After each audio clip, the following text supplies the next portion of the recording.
Hello, this is Original Bacon, and thank you for watching New Comic Book Wednesdays, where we're going to review the comic books I got for the week.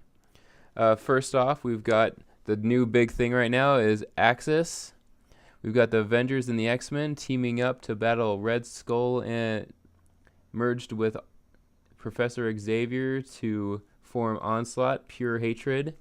We've got, after Red Skull is using Professor Xavier's telepathic powers to encase the world in hatred, turning everybody against everybody. We've got the Avengers in LA right there fighting Plant Man, who's trying to kill everybody, which is also causing the Avengers to turn against each other. There's the Hulk smashing into Iron Man. And right before that, we have Thor throwing his axe through the Quinjet, destroying the Quinjet and endangering Black Widow, Hulk, and Hawkeye, and trying to attack the Falcon and Vision. Soon, Iron Man apparently has something built into his suit so he can block telepathy, so he's the first to find out that he's not affected, and was able to create a field around him that blocked the rest of Los Angeles from the telepathy. Unfortunately, Magneto, Scarlet Witch, and Rogue are battling Onslaught, but they are having to fight with pure willpower against Onslaught, and they're barely holding on, and Havoc ends up turning against the team and tries to take out Magneto. Luckily, Magneto was smacked into a prison where the X-Men were being held, and was able to free them. Not before Ahab. I'm not quite sure about that guy. Ahab is trying to kill everybody. Meanwhile, the Avengers are meeting up with Wasp and Captain America, and they're formulating a plan. But Rogue saves Scarlet Witch from being used by Onslaught to use her chaos powers to bend reality. And Scott saves Havoc from Ahab's spear. And the Avengers come in at the nick of time to save Rogue and Scarlet Witch. And then the X-Men come in and save Havoc and Cyclops and the rest of the X-Men. And then everybody else comes through another portal. We have Beast and Sunspot, Archangel, Iceman. We've got Sentry there. We've got Medusa and Havoc. And looks like we got the Invisible Woman and Kitty Pryde. All really good characters. It looks like we're getting the full roster.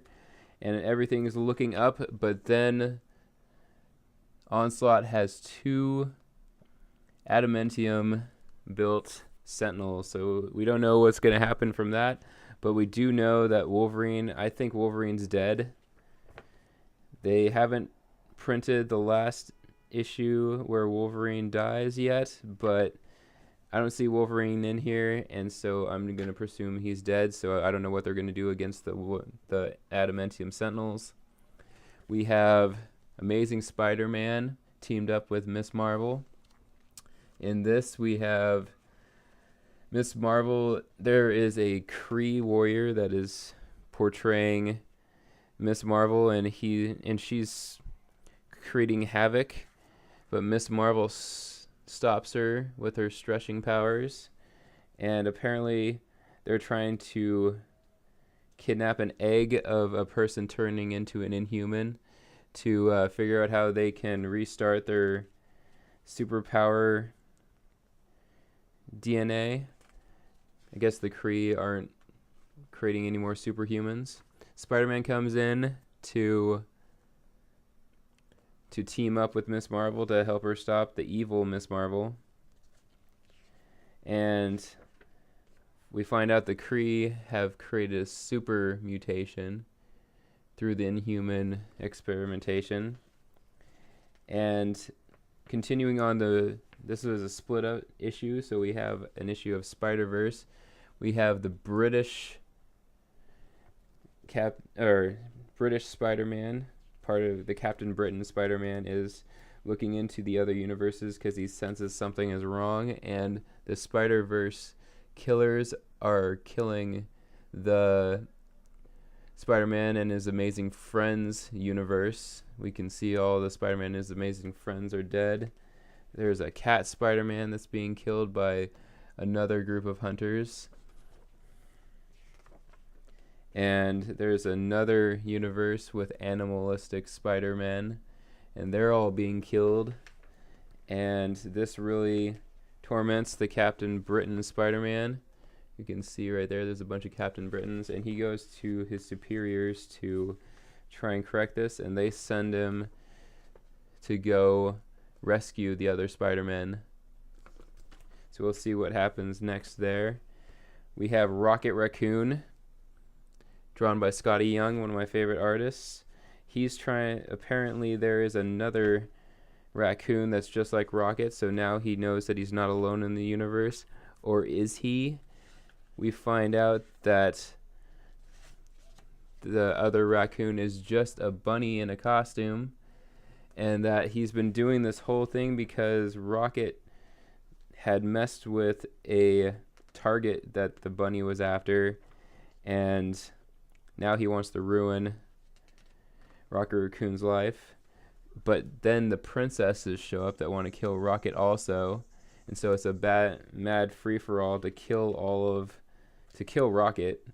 Rocket fights back, beats up all the princesses. There's Rocket beating up a princess, and there he is, triumphant. He's beating up all the princesses except for that one, and now he's beating her up and doing his last hit to stop the rabbit.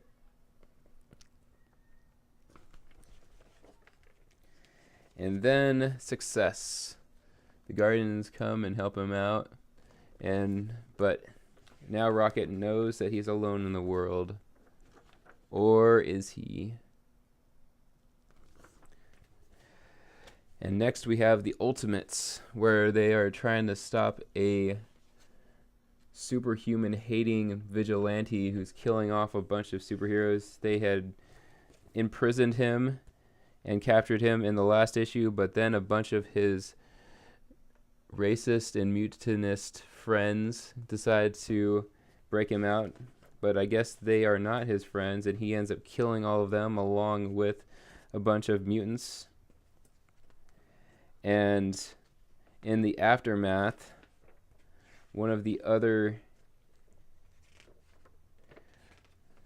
they end up killing off Cloak and Dagger at the end of the issue. I guess they're going to be hunting the rest of the Ultimates. We got Black Widow we've got Black Widow, Spider-Man, and apparently Cloak and Dagger are dead. And then we have Kitty Pryde and Bombshell.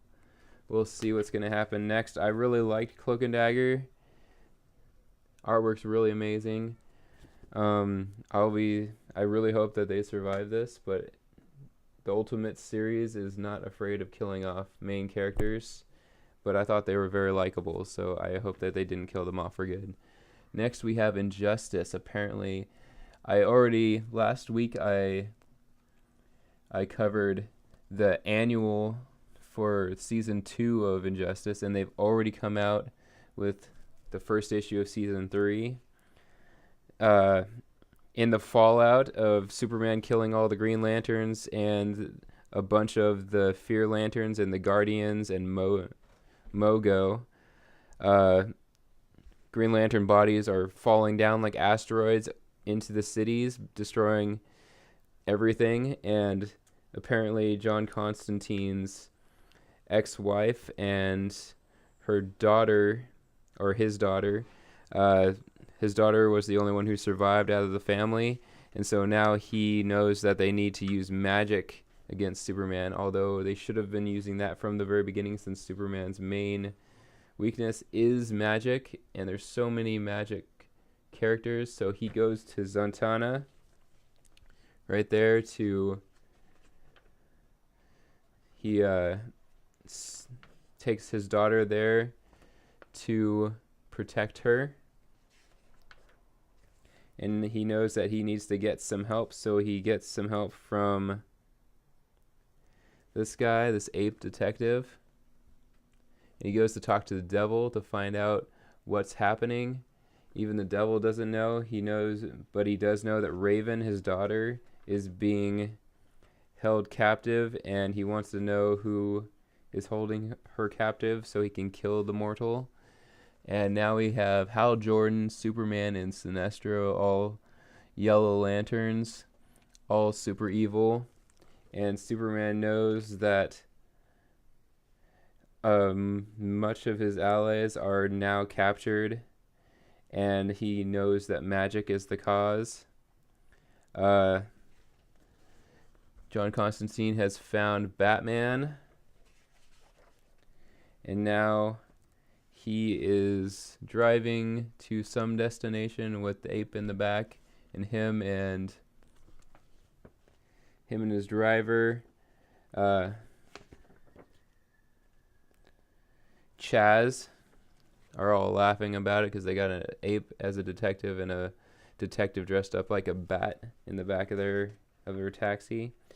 Batman reveals that he captured Raven and that she's going to be the doorway to something. And so now they're going to formulate some plan to stop Superman, and we'll see what's going to happen in the next issue. This is kind of a complicated issue. We've got Avengers. This is a variant issue of issue 36, I believe. Yeah, Avengers 36. This is a Stomp Out Bullying cover where we have Spider-Man being being pushed into a locker, Bruce Banner being picked on as a scientist, and Captain America being picked on in an alley like he was in Captain America: The First Avenger. Basically, in this series, in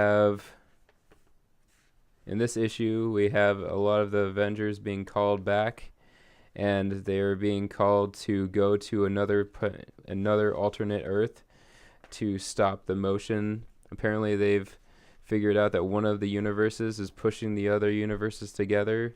So rather than Tony Stark and the Illuminati destroying each universe one by one, they're trying to stop the one universe, or they're going to try and destroy that one universe rather than destroying all of them. They're sending a bunch of builders. They're sending the Odin's son, Thor, and they're sending Hyperion to go destroy this universe or figure out what's happening in this universe, which apparently is a suicide mission. But Odin's son and Hyperion don't really seem to care. They know that they're going in on a suicide mission, and they're glad to do that as heroes. So we'll see how this progresses in the story. It was mainly a farewell issue to Hyperion and Thor. So we'll see what happens next. Thank you for watching Original Bacon, and I'll keep on doing New Comic Book Wednesdays. And thank you for tuning in. It means a lot.